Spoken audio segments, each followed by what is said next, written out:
हमारे चंपावत में high school में इस समय 2751 बच्चे जो है पास हुए हैं। कुल 2949 बच्चे इसमें अपियर हुए थे। हमारा रिजल्ट से 93.28% रहा है। गत वर्ष हमारा 87.08% था, जो बढ़ करके इस बार 6.20% जो है वो बढ़ा है। इसी प्रकार से इंटरमीडिएट में हमारे 2125 बच्चे जो है पास हुए हैं और अपियर हुए थे हमारे 2354। गत वर्ष का हमारा रिजल्ट था 86.10 और इस बार ये बढ़ करके हुआ है 90.27। इसमें लगभग 4.17% की वृद्धि हुई है। 6 बच्चे हमारे हाई स्कूल में जो है वो मेरिट लिस्ट में आए हैं और 8 बच्चे हमारे इंटरमीडिएट में मेरिट लिस्ट में आए हैं। अनामिका प्रदेश में 7वें स्थान पर रही है, तो उनसे जानते हैं कि किस तरह से उन्होंने इस मेरिट को यानी कि इस परफॉर्मेंस को करने के लिए अध्ययन किस तरह से किया, विद्यालय से किस तरह से मदद मिली और आगे उनके पढ़ाई का क्या दिशा रही। अनामिका, आपको बहुत बधाई। आपने उत्तराखंड की जो मेरिट है उसमें एक बार स्थान पाया है और हाई स्कूल में भी आपका जब 2 साल पहले 2022 में बेहतरीन प्रदर्शन। इस बार जो टॉप 25 में आता है उसके लिए किस तरह से पढ़ाई करें? रिवीजन करना एक अच्छी बात है और अपने टीचरों की बात माननी है और घर में भी अपना रेगुलर पढ़ते रहना है। ज़्यादा पढ़ने से कुछ नहीं होगा, मतलब अपना रेगुलरिटी दिखानी है कि डेली पढ़ना है वाला। जो 6-7 घंटे भी पढ़ते हैं तो उसमें भी कोई फ़ायदा नहीं है अगर हमें कुछ नहीं आता है तो खाली पढ़ने से। बस अपना 3-4 घंटे जितने में पढ़ सकें उतना अच्छे से पढ़ो और समझ के पढ़ो, वही है।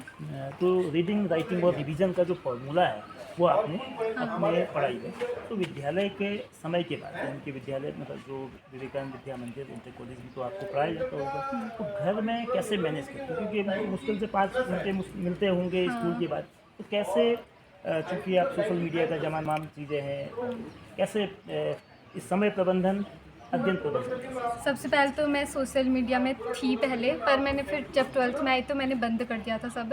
एक व्हाट्सअप चलाती थी बस। फिर उसके बाद अपना घर जाने के बाद थोड़ी देर आराम कर लो क्योंकि उससे सही होता है फिर पढ़ने के लिए। फिर अपना 3-4 घंटे, 1-1 घंटा भी सारे सब्जेक्ट को मिले तो वो सही होता है।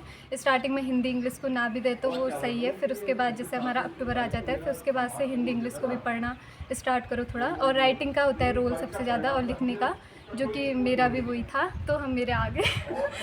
तो आपका कौन सा ग्रुप था, मैथ्स थी या बायोलॉजी? मेरी बायोलॉजी थी। 3 विषय खासतौर पर फिजिक्स, केमिस्ट्री और बायोलॉजी में। हाँ। और सबसे चैलेंजिंग कौन सा था और सबसे इजी कौन सा था, और जो कठिन विषय था उसको कैसे पढ़ती थी, और जो आसान विषय था उसको बरकरार रखने के लिए, उसमें अधिकतम अंक लाने के लिए क्या रणनीति अध्ययन किया? हाँ, तो मेरे लिए सबसे ज़्यादा जो मेरे लिए हार्ड था वो फिजिक्स ही था। वैसे ठीक था पर थोड़ा हार्ड होता है ये बायो वालों के लिए। थोड़ा बहुत न्यूमेरिकल पोर्शन था मेरे लिए हार्ड, और इजी मेरे को केमिस्ट्री लगती थी सब में।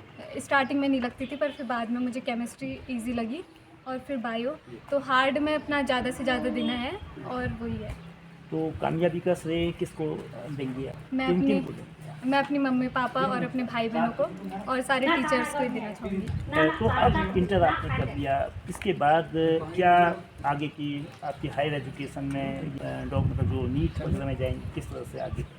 हाँ, तो मैं ये नीट का एग्ज़ाम दूँगी। अभी मतलब मेरी एज नहीं है, 17 से होता है नीट का, तो मैं थोड़ा ड्रॉप लूँगी फिर एग्ज़ाम की तैयारी करके दूँगी एग्ज़ाम। नमस्कार, मैं चंद्रशेखर जोशी, देवभूमि टुडे में आपका स्वागत है। आखिर वो इंतज़ार खत्म हुआ है। 45 दिन बाद जब 27 फरवरी से 16 मार्च तक उत्तराखंड माध्यमिक शिक्षा परिषद के हाई स्कूल की परीक्षाएं निपटी थी और आज 30 अप्रैल को उसका परीक्षा परिणाम आया। और परीक्षा का जो नतीजा है वो उत्तराखंड सहित चंपावत जिले के लिए बेहद सुखद रहा है, बेहद संतोषजनक रहा है और बेहद उत्साहजनक रहा है। पिछली बार से जो हाई स्कूल में 6% से अधिक रिजल्ट रहा है, जो पिछली बार 2023 में 87% स्टूडेंट्स जो एप्लीकेंट थे वो पास हुए थे। इस बार ये आंकड़ा 93.28 यानी कि 93.28% रहा है। इंटर में 86.10 पिछले साल था और 2024 में ये आंकड़ा 90.27% हो गया। तो जो मेरिट में आने वाले बच्चों की संख्या भी बड़ी है। 6 जो स्टूडेंट्स हैं वो हाई स्कूल में और 8 स्टूडेंट्स इंटर में जो टॉप 25 में आए हैं। हाई स्कूल में प्रदेश में बागेश्वर के बाद चंपावत जिले का दूसरा स्थान रहा है, जबकि इंटर में ये स्थान बागेश्वर, अल्मोड़ा और रुद्रप्रयाग के बाद चौथा रहा है। और सबसे खास बात ये रही है कि इस बार भी पिछले कई सालों के नतीजों की तरह ही विवेकानंद विद्या मंदिर इंटर कॉलेज है, उसने शानदार प्रदर्शन किया है। चंपावत जिले में विवेकानंद विद्या मंदिर इंटर कॉलेज की संख्या मात्र 6 है और इसके अलावा 2 हाई स्कूल हैं। जो परफॉर्मेंस रही है वो बहुत ही अनुकरणीय है, बहुत ही प्रशंसनीय है और ये एक सीख देने वाली है। आखिर विवेकानंद विद्या मंदिर इंटर कॉलेज में ऐसा क्या है कि एकेडमिक परफॉर्मेंस बेहतर होने के साथ साथ संस्कार दिए जाते हैं, शिष्टता दी जाती है, शालीनता दी जाती है और व्यसन से दूर रहने की नसीहत दी जाती है।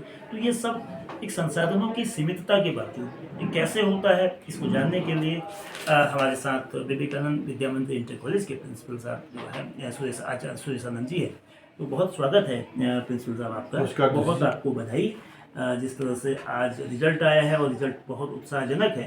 तो आप पहले तो क्या रिजल्ट चंपावत विवेकानंद विद्या मंदिर इंटर कॉलेज का रहा पहला, और उसके बाद आपके संस्थान जो शिक्षा संस्थान है वो किस तरह से लगातार एक निरंतरता में इतना बेहतरीन परफॉर्म कर पाती है। और मुझे भी 2-3 दिन से काफ़ी ऐसे उथल पुथल हो रही थी कि परीक्षा फल निकलने वाला है और परीक्षा फल कैसा रहेगा क्या रहेगा। वैसे तो मन में तो अच्छा भाव था कि अच्छा परीक्षा फल रहेगा और वास्तव में हम जब सत्र के प्रारंभ में अपनी कार्य योजना बनाते हैं और उस कार्य योजना में हम प्रत्येक महीने हम क्या क्या करने वाले हैं उसकी एक हमारी पूरी योजना रचना बन जाती है। और इसके साथ साथ हम भैया बहनों की पढ़ाई लिखाई और अन्य जो करिकुलम एक्टिविटीज़ हैं उसको भी हम कार्य योजना में डालते हैं। इसके साथ साथ हम जो एक्स्ट्रा क्लासेस हैं उसको भी हम अपनी उसमें कार्य योजना में डालते हैं। हमारे जो आचार्य हैं उनकी मेहनत से और ये आज हमको परिणाम प्राप्त हुआ है। हमारे 2 बच्चे इंटर में और ये मेरिट में निकले हैं, वरीयता सूची में निकले हैं। दूसरा हमारे अधिकारियों को भी हमें समय समय सानिध्य प्राप्त होता है। हमारे सत्र में 2 प्रधानाचार्य सम्मेलन होते हैं और वहाँ पर भी इस प्रधानाचार्य सम्मेलन में भी हमारी एक तो योजना रचना बनती है और दूसरा कि परीक्षा परिणाम कैसा रहेगा, किस प्रकार से हम ठीक कर सकते हैं, उसके संबंध में हमारे प्रांतीय अधिकारियों से लेकर के क्षेत्र और राष्ट्रीय स्तर की जो अपने अधिकारी हैं उनका भी हमको इस संबंध में मार्गदर्शन मिलता है। और इस वर्ष विशेष बात यह है कि हमारे पिछले वर्ष तक हम प्रांतीय स्तर तक रिजल्ट का अवलोकन करते थे प्रांतीय स्तर तक। अब राष्ट्रीय स्तर पर भी जो है अपने जो प्रदेश का जो परीक्षा फल है इसकी समीक्षा होने लगी है। तो हम लोगों के लिए बड़ा गौरव का विषय है कि विवेकानंद विद्या मंदिर का परीक्षा फल गत सत्र से बहुत अच्छा जो है। गत सत्र में हमारी एक बालिका 15वें स्थान पर निकली थी। इस वर्ष हमारे 2 भैया बहन जो हैं ये मेरिट में निकले हैं और इन दोनों भैया बहनों को बहुत बहुत हमारी विद्यालय की परिवार की ओर से, आचार्य परिवार की ओर से, और इसमें पूरा योगदान हमारे आचार्य का रहा है। इन जनवरी के महीने में हमारी छुट्टियां होती हैं, अवकाश होता है, लेकिन हमारे आचार्यों ने जो है और एक संकल्प लेकर के नहीं हम अवकाश में भी भैया बहनों को पढ़ाएंगे। और इसके साथ साथ जब परीक्षाएं शुरू होती हैं तो हम आचार्य बंधुओं को और भैया बहनों के लिए एक टारगेट सेट करते हैं। इतने भैया बहनों को आपने देखना है, इतनों को आपने देखना है, इतनों को आपने देखना है। इनको एक जितनी हाई स्कूल इंटरमीडिएट संख्या रहती है उसके अगेंस्ट उन भैया बहनों को हम बांट देते हैं। तो आचार्य बंधु जो है उनकी चिंता करते हैं जब तक परीक्षा पूरी नहीं होती है। तो ये उसका परिणाम ये है कि चाहे वो विद्यालय स्तर पर हो चाहे घर के बाहर हो, और वर्ष में हम 3-4 बार संपर्क करते हैं। इस संपर्क में बहुत बड़ी एक उपलब्धि हमें मिलती है और जिस कारण से हमारा जो परीक्षा परिणाम अच्छा रहता है। इस वर्ष विवेकानंद विद्या मंदिर का परिणाम, और जैसे आपने बताया कि 8 भैया बहनों में से और 6 हमारे जो है ये विवेकानंद विद्या मंदिर के टॉप निकले चंपावत जिले में। तो हम लोगों को लिए बड़ा गर्व का विषय है। हमारी एक प्रकार से सरल भाषा में कहते हैं हमारी ये एक हमने जो बीज बोया था उसकी फसल तैयार हो गई, ये आज हमने फसल काट दी है। तो एक सामान्य भाषा में ये कह सकते हैं कि बहुत अच्छा परीक्षा परिणाम हम लोगों का रहा है और सभी हमारे अधिकारियों का, हमारे आचार्यों का बहुत बहुत हमारे विशेषकर हमारे अभिभावकों को भी इसमें बहुत बड़ा योगदान रहा है। उन सबको मेरी ओर से बहुत बहुत बधाई है, धन्यवाद देता हूँ उनको कि उन्होंने वो समय समय पर हमारा मार्गदर्शन करते हैं। और इस वर्ष भी मुझे पूरा विश्वास है कि जो 2025 का हमारा परीक्षा पर निकलेगा इसमें हम अभी से जुट गए हैं। तो प्रिंसिपल साहब, शिक्षा के साथ शिक्षा में आपके जो विवेकानंद विद्या मंदिर इंटर कॉलेज हैं, विवेकानंद विद्या भारती से जुड़े संस्थान हैं, उनकी जो उपलब्धि है वो तो है ही। तो संस्कार के दृष्टि से जिस तरह से आज समाज में नशे का बहुत बोलबाला है, तो ये तमाम एडिक्शन से मुक्त करके जो भैया बहनों को, जो स्टूडेंट्स हैं, गर्ल चाइल्ड हो, बॉय चाइल्ड हो, इनको अच्छे संस्कार देना और इन नशे या बुराइयों से दूर रखने के लिए आपके विद्यालय की ओर से क्या क्या चीज़ें की जाती है?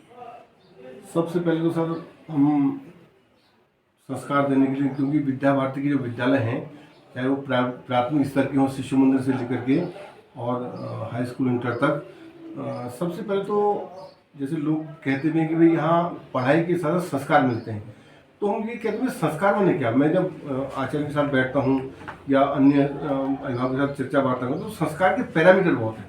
यानी वो समय पर आना है, उसको मॉरल स्टोरी के माध्यम से हम जब वंदनाश्रम में उसको समझाते हैं, कोई प्रेरणादायक उसको प्रेरक प्रसंगों के माध्यम से, और कोई महापुरुष की कहानी वंदनाश्रम में उसको सुनाते हैं। और तीसरा जो है कि हमारी जो नैतिक शिक्षा का जो एक विषय है, उस नैतिक शिक्षा के विषय में हमारे आचार्य बंधुओं को जो टास्क दिया जाता है, तो उसके माध्यम से हमारे जो एक संस्कार देने की जो परंपरा है, मतलब भैया बहन आप अपने से बड़ों का सम्मान करें। हमारे यहाँ वंदनाश्रम में भी हम नीति के दोहे बोलते हैं। जैसे मैंने परसों एक विषय लिया कि बोले साँच बराबर तप नहीं, झूठ बराबर पाप, जाके हृदय साथ है ताकि हृदय आप। जब मैंने इसका उनके सामने व्याख्या की, मैंने कहा भाई ये क्या है, ये आपका नैतिक शिक्षा है। यानी हम पूरा नैतिक शिक्षा से जुड़ा हुआ है। तो सत्य बोलना चाहिए, आदर्शवादी होना चाहिए। तो आदर्श हम स्वयं से शुरू करते पहले, क्योंकि आज एक जैसे आपने बताया कि नशे का बहुत बड़ा बोलबाला समाज में दिख रहा है, तो उससे हम इनको इनसे दूर रखने के लिए कि ये भैया बहन हमारे, क्योंकि राष्ट्र की धरोहर है, इस राष्ट्र की धरोहर को रखने के लिए हम सब आचार्यों का प्रयास ही रहता है कि इनको एक अच्छा प्लेटफॉर्म मिले इनको। तो हमारे आचार्य भी क्योंकि संस्कारित रहते हैं, उनका भी एक अच्छा वो रहता है समाज में, जब वो उठना बैठना और उनका खान पान बहुत सात्विक ढंग से और अल्प वेतन में हम लोग काम करते हैं। लेकिन प्रेरणा जो मिलती है हमको जो है वो अपने विद्यावार्ती से मिलती है, वहीं से जो संस्कारों की हमारी वो है, तो उससे हमको ये मिलता है।